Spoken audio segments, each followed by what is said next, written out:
السلام علیکم جی، میں ہوں عابد اندلیب اور آج میرے ساتھ جو شخصیت موجود ہیں وہ ہیں آزاد کشمیر کے اندر جو عوامی ایکشن کمیٹی ہے اس کی روح رواں ہیں جناب شوکت نواز میر صاحب. سر آپ کا بہت بہت شکریہ. مجھے پتہ ہے کہ آپ بہت مصروف ہیں آج کل، چونکہ 29 تاریخ کو آپ پورے آزاد کشمیر کو بند کرنے جا رہے ہیں. سر بہت ساری چیزیں، بہت سارے سوالات اس کے اوپر تو ہو سکتے ہیں، لیکن شروع یہاں سے کرتے ہیں کہ آپ کون ہیں؟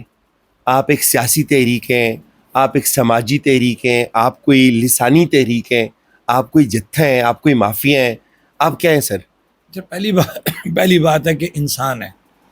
وہ انسان کا اس لیے کہہ رہا ہوں کہ اس وقت کا جو ایک ماحول بنا ہوا ہے 78 سالوں سے، وہ انسانوں کے اندر فرق رکھا گیا کہ عام غریب انسان کو جو ہے نا، غریب کو انسان نہیں سمجھا گیا. جس لیے آپ نے سوال پوچھا تو میں نے کہا جی پہلی بات ہے کہ ہم انسان، ہمیں انسان سمجھا جائے. اس کی کئی مثالیں ہیں، جب آگے بات چلی تو بتاؤں گا کہ یہ سوچ آپ کا میں نے جواب کیوں دیا. جہاں تک آپ نے پوچھا جتھا ہے کیا ہے، نہیں، یہ بنیادی حقوق کی ایک تحریک ہے جس کے اوپر آزاد کشمیر بھر کا جو پسا ہوا طبقہ ہے، جس کے ساتھ ہمیشہ زیادتی ہوئی ہے، یا وہ طبقہ جو اس ریاست کو پھلتا پھولتا دیکھنا چاہتا ہے لیکن ان کے خواب ادھورے رہ گئے، یہ ان لوگوں کا اکٹھ ہے کہ وہ جموں کشمیر جوائنٹ عوامی ایکشن کمیٹی کے پلیٹ فارم پہ اپنی تمام سوچوں کو لے کے اکٹھے ہو گئے ہیں. سر مطالبات کی منظوری کے لیے سیاسی مطالبات ہیں بنیادی طور پہ، کوئی سیاسی لائے عمل اختیار کیا جانا چاہیے. وہ بہتر نہیں ہے بنسبت اس کے کہ آپ کی تحریک کے ساتھ ایک چیز منسوب ہو گئی ہے ٹمبر کا سوٹا، اور وہ ٹمبر کا سوٹا آپ کی ایک علامت بنتی جا رہی ہے اور جو ایک پرتشدد کنوٹیشن بنتی ہے جس کی. لیکن سر پہلی بات یہ کہ یہ کوئی سیاسی وہ تحریک نہیں ہے. میں پھر یہ کہوں گا کہ یہ عوام کی محرومیاں، 78 سالہ محرومیوں کی وجہ سے لوگ جو ہیں ان کا ایک ایگریشن تھا، اس ایگریشن کو کہتے ہیں نا کہ بلاسٹ کرنے کے لیے کہہ لیں، باہر نکالنے کے لیے ان کو آج تک کوئی ایسا پلیٹ فارم نہیں ملا تھا. جو بھی لوگ تھے سیاستدان لوگوں کو باہر نکالتے تھے، بڑے بڑے دعوے کرتے تھے، لیکن اس کے بعد ہوتا کچھ نہیں تھا. وائی جی پلیٹ فارم ایسا ملا کہ جس پہ لوگ اکٹھے ہوئے، انہوں نے اپنے جذبات کا اظہار کیا، ہر ایک نے کھل کے بات کی، سٹیجز اس کو ملے، ان پہ بات ہوئی اس کی، اور الحمدللہ اس ایکشن کمیٹی نے جو پلیٹ فارم بنایا وہ کامیابی حاصل کر گئی. جب اس نے کامیابی حاصل کی تو لوگوں کا اعتماد اس پہ مزید بڑھ گیا. اب جب اعتماد بڑھا تو آپ نے ٹمبر کے سوٹے کی بات کی. ہم نے ہمیشہ یہ بات کی کہ ہم پہاڑی لوگ ہیں، یہ پلین ایریا تو بہت کم ہے. آپ دیکھ لیں، مطلب ہے یہ جو ایریا، میں جس ایریا سے بلانگ کرتا ہوں، ہمارا جو پونچھ بیلٹ ہے، اسی طرح ہم میرپور میں جائیں وہاں پہ بھی ہمارے ہلی ایریاز موجود ہیں، ٹھیک ہے، اکثر پلین ایریا ہے. تو ہمارا جو جغرافیکل جو اتار چڑھاؤ ہے زمینوں کا، جو ٹیرین ہے، جی، مطلب ہے ہم دیسی زبان میں ندی نالے کسیاں کہہ لو جسے، اس میں سے گزرنا ہوتا ہے تو سانپ بچھو بلیاں کتے لگڑ بگڑ یہ اکثر راستے میں آ جاتے ہیں. تو ان سے ان کے دفاع کے لیے ہم نے یہ ٹمبر کا ڈنڈا جو ہے یہ ہم نے ساتھ اس لیے رکھا ہوا ہے کہ آگے کانٹے لگے ہوتے ہیں، تو جب وہ جانور کو لگے گا نا تو جانور شور کرتا کرتا بھاگ جاتا ہے. مطلب آپ کی جو تحریک ہے وہ بڑی پرامن تحریک ہے، آپ یہ کہتے ہیں. پرامن تحریک ہے. تو آپ سر یہ جو مطالبات ہیں یہ اس کے لیے ان کی تکمیل کے لیے آپ سیاسی لائے عمل کیوں اختیار نہیں کرتے؟ سر وہ اس لیے نہیں، ابھی ہم نے کیا سیاسی لائے عمل کہ پہلی بات ہے کہ ہمارے پاس کوئی ایسا مینڈیٹ نہیں ہے. لوگ اکٹھے ہوئے ہیں بنیادی حقوق کی خاطر، انہوں نے کسی بھی جگہ پہ ہمیں سیاست کرنے کا مینڈیٹ نہیں دیا. دوسری بات کہ ہمارے یہ تمام ممبران اسمبلی اکثر یہ کہتے ہیں جناب یہ مینڈیٹ ان کے پاس نہیں ہے. تو ہم نے کب کہا کہ یہ مینڈیٹ ہمارے پاس ہے؟ آپ نے بھی سوال کیا تو میں نے کہا یہ مینڈیٹ ہمارے پاس نہیں ہے. یہ مینڈیٹ ان حکمرانوں کے پاس ہے کہ جن کو ہم نے ووٹ دیے اور اسمبلیوں میں بھیجا کہ آپ بنے ایم ایل اے. آپ کو ہم نے بنایا M L A, member of legislative assembly. آپ کا کام تھا کہ اسمبلی میں جا کے عوام کی فلاح و بہبود کے لیے قانون سازی کریں. آپ نے کیا کیا؟ قانون سازی چھوڑ دی. آپ لگ گئے 2 نمبریوں کے اندر، آپ فنڈز کے پیچھے لگ گئے، بلدیاتی اسکیموں کے پیچھے لگ گئے، نوکریوں کا جھانسا دے کے پیسے لینے لگ گئے، زمینوں کے الاٹمنٹ آپ نے کرنی شروع کر دی، ٹیکس کی چوری آپ نے شروع کر، جو ٹیکس مافیا ہے اس کے پیچھے ہر ممبر اسمبلی موجود ہے. اب جب ہم نے دیکھا کہ ان کو تو ہم نے ووٹ دے کے جو مینڈیٹ انہی کے پاس تھا لیکن اس مینڈیٹ کا صحیح استعمال نہیں ہوا، تو ظاہری بات ہے کہ آپ ایک دم تو جم مار کے اسمبلی میں نہیں جا سکتے. پہلے آپ نے عوام کو معاشی طور پہ، جو عوام انہوں نے ڈسٹرب کر دی تھی، عوام کو معاشی طور پہ ذہنی طور پہ ہم نے سیٹ کرنا ہے. وہ آپ معاشی طور پہ کب ٹھیک ہوں گے؟ کہ جب ان کے بنیادی حقوق ٹھیک ہوں گے. جب ہم بنیادی حقوق کو ٹھیک کر لیں گے انشاءاللہ عوام باشعور ہو چکی ہے، وہ آنے والے وقتوں میں اپنا اچھا فیصلہ بھی کر لے گی. کوئی بھی قوم جب معاشی طور پہ مضبوط نہیں ہو سکتی، ہمارے کئی بڑے بڑے فلاسفر ہیں وہ مجھ سے اختلاف بھی کرتے ہیں، لیکن ہماری جو سوچ ہے جموں کشمیر جوائنٹ عوامی ایکشن کمیٹی کی، ان کی یہ سوچ ہے کہ قوم کو پہلے معاشی طور پہ مضبوط کرو، ذہنی طور پہ ان کو ٹھیک کرو، اس کے بعد وہ اپنا اچھا فیصلہ خود کر لیں گے. سر آزاد کشمیر ایک متفقہ آئین کی حامل ریاست ہے. یہاں پہ ہائی کورٹس ہیں, سپریم کورٹس ہیں جو بنیادی انسانی حقوق کی بات کرتی ہیں. آپ کسی اس فورم پہ کیوں نہیں جاتے جو آلریڈی جو انسانی حقوق کا یا سماجی حقوق کا علمبردار ہے, یا وہاں پہ آپ کو آپ کی بہتر ترجمانی ہو سکتی تھی؟ آپ نے کسی بھی ایسے فورم کا چناؤ نہیں کیا, آپ براہ راست سڑکوں کے اوپر اس آ کا گئے. جواب آپ کو دیں گے کہ ہم یہاں پہ اگر یاد ہو نیلم جیلم پروجیکٹ ایک لگا تھا, اور مظفر آباد کے اندر مظفر آباد بچاؤ, دریا بچاؤ, مظفر آباد بچاؤ ایک تحریک تھی ہماری. 84 دن ہم سیلی سرکار چوک میں دن رات بیٹھے رہے, یہی مطالبہ کرتے رہے کہ آپ پروجیکٹ لگائیں, ڈیم بنائیں, لیکن دنیا کے اندر چلتے دریا کے اوپر تو پروجیکٹ آپ لگا سکتے ہیں, آپ پانی کو دفن نہیں کر سکتے, یہ قتل کے زمرے میں آتا ہے. جو ترقی یافتہ ملک ہیں وہ تو چلتے دریا پہ پروجیکٹ لگا رہے ہیں, ہماری یہاں پہ صرف پیسہ کھانے کے لیے وہ ٹی بی ایم مشین کے نام پہ وہ بورنگ جس نے کیا, اور آج وہ پروجیکٹ اس کرپشن کی وجہ سے بند ہو گیا, کہ ہم نے ان کو کہا کہ آپ چلتے دریا پہ پروجیکٹ لگائیں, دریاؤں کا رخ مت موڑیں, یہ قتل عام ہے. ہماری بات نہیں سنی گئی, 84 دن ہم بیٹھے رہے. جو آپ سوال کریں اس کا جواب آپ کو دے رہا ہوں, کسی نے ہماری نہیں سنی. اینڈ کیا ہوا, لاٹھی چارج ہوا, ہمیں وہاں سے اٹھا کے تھانوں میں بند کر دیا گیا. اس کے بعد ہم عدالتوں میں گئے, عدلیہ کی طرف گئے. عدلیہ نے بالکل اس وقت کے جو چیف جسٹس ہیں صداقت حسین راجہ, آج جو ریٹائر ہو چکے ہیں, جو اچھا کام کرے گا اس کا ذکر ہم کریں گے, انہوں نے ہمارے حق میں فیصلہ دیا, دریا بچاؤ مظفر آباد بچاؤ کے حق میں فیصلہ دیا, جس کے وکیل راجہ امجد علی خان صاحب تھے. اور اس میں کہا گیا کہ جو مطالبات ہیں اس کے وہ بالکل جائز ہیں, کیونکہ ایک این او سی ہمارے محکمہ انوائرمنٹل جو ڈپارٹمنٹ ہے اس نے ایک این او سی جاری کی تھی کہ یہ 36 دکات ہے, اس کے اندر آپ کی بننی تھی, واٹر باڈیز بننی تھیں, پینے کے پانی کی سکیم تھی, سیوریج کی تھی, پلانٹیشن تھی, دیگر اور بڑی چیزیں تھیں, کہ یہ ساری چیزیں پوری کریں گے اور آپ یہ این او سی کے مطابق کام کریں گے تو آپ کو این او سی جو ہے ویلڈ ہوگی. اور اگر ایک شک بھی این او سی کی پوری نہ ہوئی تو وہ این او سی منسوخ ہوگی. تو 36 میں سے کسی ایک پہ کام نہیں ہوا تو این او سی جب کینسل ہوگی تو یہ پروجیکٹ غیر آئینی ہو گیا. ہم یہ چیز کورٹ میں لے کے, اگر کورٹ نے ہماری بات کو آنر کیا اور کورٹ نے فیصلہ دیا کہ جتنے بھی پروجیکٹ لگے ہوئے ریاست کے اندر ان تمام کے ایگریمنٹ ریاستی حکومت کے ساتھ کیے جائیں تاکہ پتہ لگے کہ ریاست کو کیا بینیفٹ مل رہا ہے. فیصلہ ہو گیا 2019 میں, آج ہو گیا ہے 2025, آج تک اس فیصلے پہ اس کا وہ اپیل کا ٹائم بھی گزر گیا. جب اپیل کا ٹائم گزر جائے وہ فیصلہ قانون بن جاتا ہے. تو اسی ہائی کورٹ کا فیصلہ جو 2019 میں ہوا آج تک اس پہ عمل درآمد نہیں ہوا, تو پھر آپ بتائیں کہ ہم آگے کہاں پہ جائیں. دوسری بات کہ کوئی بھی عدلیہ آپ کو آپ کے بنیادی حقوق سے نہیں روک سکتی. ہمیں دنیا میں کسی جگہ پہ آپ بنیادی کے رائٹس ہیں جو آپ کے, اس کے اوپر کوئی بھی آپ کو روک نہیں سکتا. تو ہم بنیادی حقوق کی جدوجہد کر رہے ہیں. ہم کوئی ایٹمی پاورز کے وہ جو ہے نا چیزیں ڈسکلوز نہیں کر رہے. ہم کسی ملک کسی ادارے کے خلاف بات نہیں کر رہے.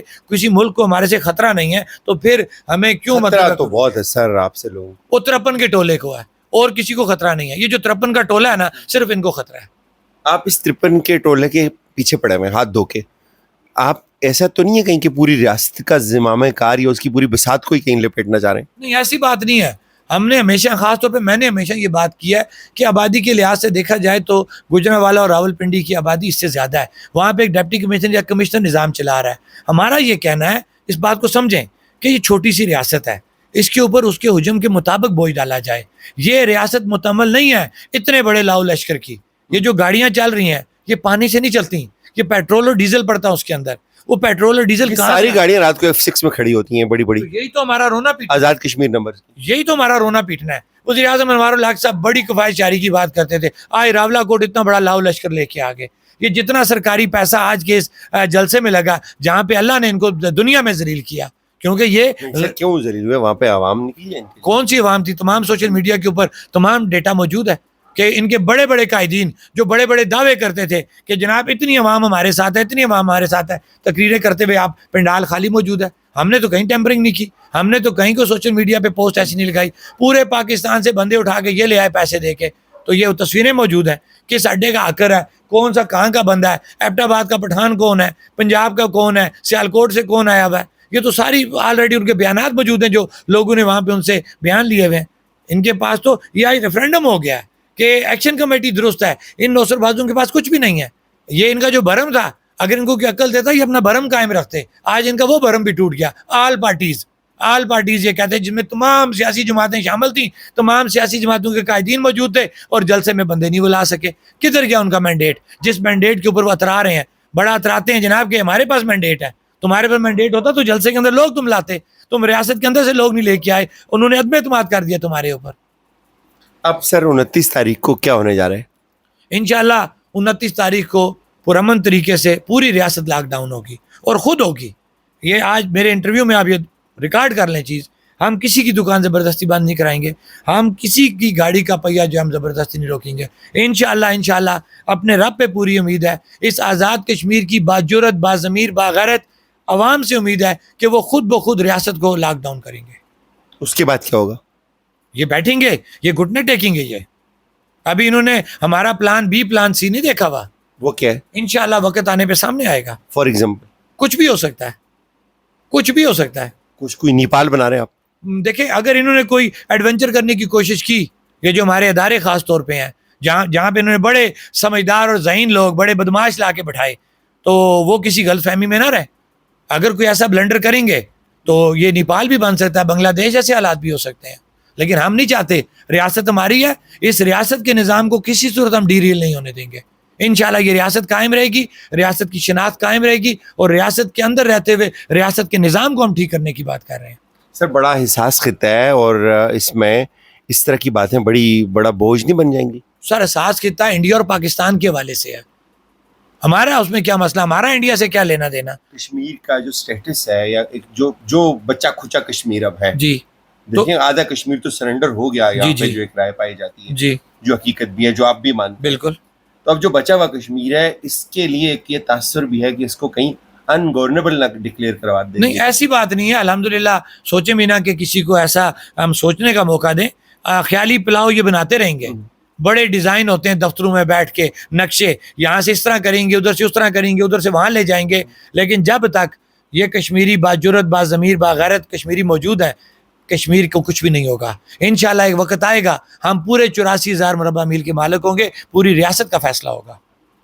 یہ آپ کے فیوچر پلانز انشاءاللہ. ابھی 29 تاریخ کو آپ کے یہ جو 38 پوائنٹس ہیں, جی ان میں آپ یہ کہتے ہیں کہ آپ کے ساتھ بیٹھ کے بات چیت کی جائے, تو آپ لوگ پیچھے ہٹنے کے لیے ہم نے پہلے دن سے کہا کہ ہم نے کب مذاکرات سے انکار کیا, لیکن آج ہو گیا 21 تاریخ, 29 ہماری ڈیٹ ہے اس کی دھرنا شروع. جی اب تو ہمیں تو کوئی وہ نہیں ایسی خواہش کہ یہ ہمارے ساتھ مذاکرات کریں. اب کیا ہے, اب کیا مذاکرات کرنے ہیں, فروٹفل مذاکرات کے لیے بیٹھے 1 2 3 کرنا ہے, تو 1 2 دن کے اندر بات ہو سکتی ہے. اگر یہ لمبے چوڑے چکروں میں ہیں کہ جناب فلاں موصوف نئے آ گئے, فلاں نئی گورنمنٹ آ گئی, فلاں صاحب آ گئے, تو یہ باتیں اپنے ذہن سے نکال دیں. ویسے آپ کا تجربہ کیا ہے, یہ جو 38 پوائنٹس ہیں, یہ پاکستان کے آئین سے متصادم کوئی چیز نہیں ہے؟ کوئی ایسا پوائنٹ ہمارا ایسا نہیں ہے. ان کو کیا ایشو ہے اس کے اوپر؟ ان کو یہ پتہ ہے کہ کشمیری نکلیں گے, بالکل کشمیری ٹھیک ٹھاک نکلیں گے, انشاءاللہ اور نکلیں گے, انشاءاللہ نکلیں تو یہ کیوں نہیں مان رہے سر؟ پہلی بات ہے کہ 53 کے ٹولے کا قصور ہے کہ جو اپنے آپ کو پاکستانی فوج کے پیچھے, پاکستانی اداروں کے پیچھے, پاکستان کے سیاستدانوں کے پیچھے چھپا رہے ہیں, ایک گندا اعلامیہ جاری کر کے کہ جناب آزاد کشمیر کے لوگ اینٹی پاکستان ہیں, اینٹی ادارہ ہیں. میری مراد کے پاک فوج کے خلاف ہیں, پاکستانیوں کے خلاف ہیں. الحمدللہ میں نے ہر انٹرویو میں یہ بات کی, مجھے فخر ہے یہ بات کرتا ہوں کہ زلزلہ 2005 میں پاکستانی عوام نے جو احسان کشمیریوں کے اوپر کیا ہے, ہم وہ ساری عمر نہیں اتار سکتے. صرف اپنی پاکستانی عوام کو یہ میسج دینا چاہتے ہیں کہ یہ جو نوسرباز ہیں, یہ 53 کا ٹولہ, یہ صرف اپنے اقتدار کو طول دینے کے لیے پاکستانی اداروں کو اور پاکستان کو بدنام کر رہے ہیں. آپ بہت کم لوگ شاید یہ بات جانتے ہوں گے کہ آپ کی پرورش ایک ایسے گھر میں ہوئی ہے جو ہمیشہ نظریہ علاقے پاکستان کا دائی رہا ہے, تو آپ کیسے پاکستان کے خلاف ہو سکتے ہیں؟ سر دیکھیں نا, مجھے اپنی کوئی سرٹیفکیٹ دینے کی ضرورت نہیں ہے, ٹھیک ہے, لوگ جانتے ہیں, اس کو بھی چھوڑ دیں. میری بات چیت ہے ساروں کے سامنے. میں نے الحمدللہ کبھی کوئی ایسی بات نہیں کی کہ جس سے افواج پاکستان یا ملک پاکستان کے خلاف کی بات ہو. میں ایک الگ ریاست میں رہتا ہوں, میری الگ ایک شناخت ہے. بحیثیت مسلمان میں کبھی بھی پاکستان کے حوالے سے جو برا نہیں سوچ سکتا. جب فوج کی بات ہوگی مجھے کبھی اس کے بارے میں نے برا نہیں سوچا, نہ میں نے برا کہا. یہ بات ضرور کی ہے کہ یہ ہماری ریاست ہے, اس ریاست کے اندر فیصلہ کرنے کا اختیار, میری مراد حق ملکیت, حق حکمرانی ہمارا ہونا چاہیے, اس کو تسلیم کرنا چاہیے. سر آخری سوال, پاکستان بھر میں بھی تحریک چل رہی ہے, رک جاتی ہے, وہاں کی لیڈرشپ کمپرومائز ہو جاتی ہے. بہت سارے لوگ آپ لوگوں کو دیکھتے ہیں, آپ لوگوں کو آئیڈیلائز کرتے ہیں, تو کیا ایک کامیاب تحریک چلانے کے لیے کیا ایک بنیادی عنصر ہے جو ایک تحریک کو کامیابی کی طرف ہمکنار کرتا ہے؟ سر انا کو توڑنا پڑتا ہے, میں کو ختم کرنا پڑتا ہے. جس دن آپ ہم کا لفظ لے کے چلیں گے آپ کامیاب ہوں گے. انا کو ختم کریں گے, دوسرے کو تسلیم کریں گے تو الحمدللہ اللہ کی مدد بھی آپ کے ساتھ ہوگی اور آپ کامیاب ہوں گے. آپ 29 تاریخ سے آنورڈ بہت لمبی اننگ کھیلنے کے لیے تیار ہیں؟ جس طرح کا ماحول ملا یہ T20 پہ آئیں گے وہ بھی کھیلیں گے, لمبی اننگز پہ آئیں گے وہ بھی کھیلیں گے. پیچھے ہٹنے کا کوئی کانسیپٹ نہیں ہے. بالکل پیچھے نہیں ہٹیں گے, بالکل کلیئر کٹ بات ہے. اب اس کے بعد کیا رہا کہ یہ آج سارے نوسر باز اکٹھے ہو گئے, آل پارٹیز ہو گئی اور انہوں نے چیلنج کر دیا. آپ کہتے ہیں آپ سخت نہیں بولتے, آپ ان کو نصر باز بول رہے ہیں. پتہ کیوں بول رہا ہوں کہ جس دن انہوں نے سائفر والا ڈرامہ کر کے آل پارٹیز بلا لی, کیبنٹ کا اجلاس بلا, اسمبلی کا اجلاس بلا دیا, اور اس کے اندر خلاصہ یہ ہے, اس پہ بھی جب یہ ڈیبیٹ کریں گے نا, یہ کہہ رہے ہیں جناب ہم نے تو ایکشن کمیٹی کا ذکر ہی نہیں کیا, سائفر میں ایکشن کمیٹی کا کہاں ذکر ہے. میں پروف کروں گا کہ انہوں نے کہاں پہ ایکشن. خلاصہ یہ ہے کہ جب یہ سارے اکٹھے ہو گئے, رد عمل میں ہی آپ کیا آیا تو میں کیسے کہتا ہوں نا, ذکر نہیں کیا؟ جب سارے اکٹھے ہو گئے اور سارے اکٹھے ہو گئے وہ لوگ جن کو ہم نے مینڈیٹ دیا کہ آپ ہماری فلاح و بہبود کی بات کریں گے, جب وہ ہمیں مارنے کے فیصلوں میں بیٹھ جائیں تو پھر میرے خیال سے آپ جناب والی بات ختم ہو جاتی ہے, پھر نوسر باز بے ایمان کہنا پڑتا ہے. تو بند مطلب بند. انشاءاللہ بند مطلب بند.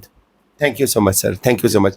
ناظرین, آپ نے یہ باتیں سنی شوکت نواز میر صاحب, یہ روئے رواں ہیں اس تحریک کے, اور آزاد کشمیر بھر میں جہاں جہاں میں نے وزٹ کیا بہت جو عوام ہے وہ بہت چارجڈ ہے, اور وہ اس بات کا عزم کر کے گھروں سے نکلنے کے لیے تیار بیٹھے ہوئے ہیں کہ جب تک ہمارے یہ 38 پوائنٹس پورے نہیں ہوں گے ہم خالی کسی طور بھی نہیں لوٹیں گے.